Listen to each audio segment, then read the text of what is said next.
my mind before I close. Extremely important point. What is halal? I'm sure we need to know. People say, wow, these people chant their magical slogans on the meat, so when we eat it, we want to be Muslims. That's not true.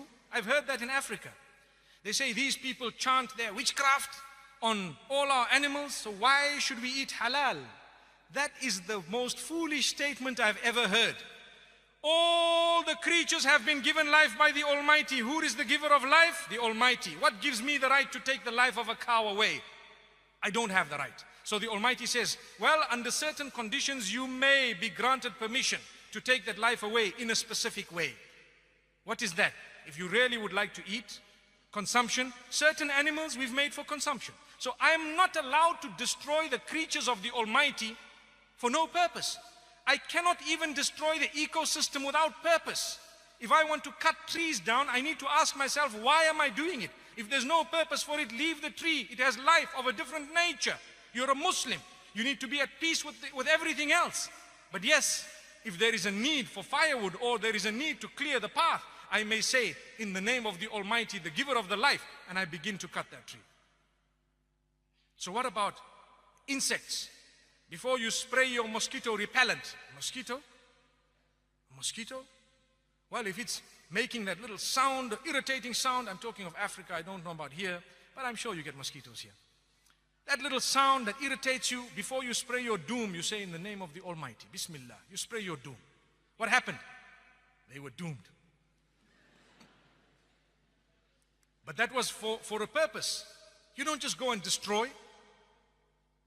If a reptile is harming you, you may, by the name of the Almighty. You need to take His name because He's the giver of that life. Who are you to take it away? So when it comes to the animals, there are certain animals that are permissible to eat. You cannot just be barbaric. The way you have treated the animal from the point of its birth to the point of its slaughter is extremely important.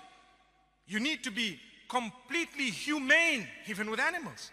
You need to treat them, give them that life that they deserve, feed them properly, give them that air and the space. If you were to look at abattoirs that belong to non-Muslims, they are very barbarically run. To be honest with you, I've visited, I've seen, we are so shocked, nauseating. And people say, yeah, you guys are doing something that's very barbaric. Oh, come and see, we'll show you how it's done, come.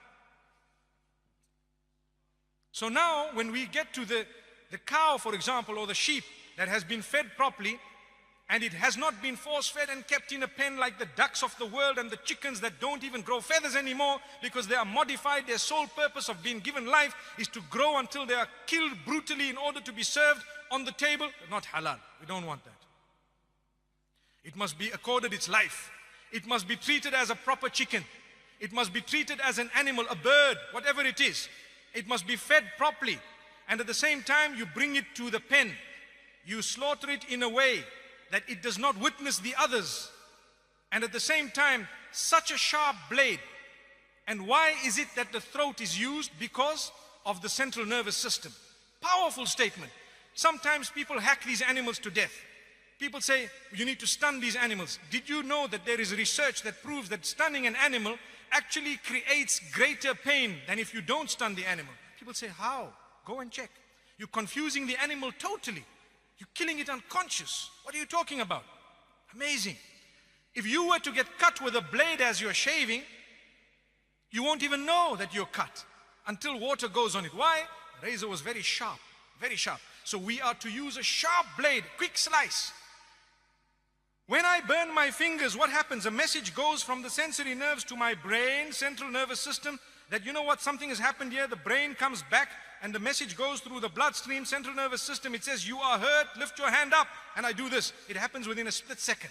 But if the central nervous system is ruptured from the jugulars, the pain, the message goes up, it gets stuck there because it cannot go up anymore. Blood system, bloodstream out. So what happens? It numbs to a halt. There you are. That is halal. If you were to slice it, the message will not go from the bottom to the top, nor from the top to the bottom, because the jugulars are gone. Windpipe and food pipe. And you have to take the permission of the giver of that life when you are slaughtering it. If not, we don't want to eat that. You have stolen it from the property of God. Allahu Akbar. How can you just cut an animal? Who are you? Who are you to take that life away? You need to say, in the name of the giver of the life here, I'm taking this by your permission. Such a humane way, beautiful. That is termed halal.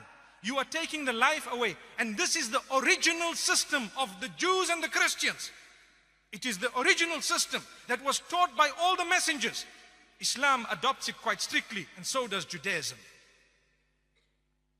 And I'd like to think Judaism adopts it even more strictly. Go and study, you will find it. Same system. So why do people pick on halal? It in fact is the most humane way. In fact, it is the way of being protected from horse meat. Allah protect us, yes. And the supervisors will ensure that things are happening. They will tell you, we guarantee you that this thing was done properly. And guess what? It's not a horse, my brother. Amazing.